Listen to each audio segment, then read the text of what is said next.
బంగారం బంగారం అంతా ఎవరి కోసం సిద్ధపరిచాడు? ఎన్ని దేనికి సాదృశ్యం అంటే, బంగారం అంటే పరిశుద్ధత, వెండి పవిత్రత.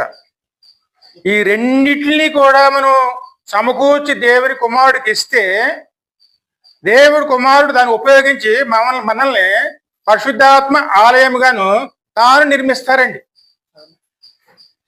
అందుకే విస్తారమైన బంగారం,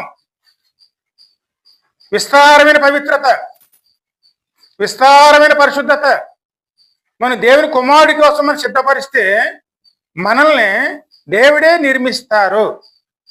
అందుకోసం ఎవరు పని చేయాలి? దేవుని తెలియక ఉన్నప్పుడు పాపం చేసి దేవుని దూరం అయ్యి పాపాన్ని సంపాదించుకున్నాం. దానికి ప్రభు వచ్చి కడిగి శుద్ధి చేశారు. శుద్ధి చేసిన తర్వాత ఇప్పుడు అన్ని కూడా ఎవరు సమకూర్చుకోవాలి? మనమా దేవుడా?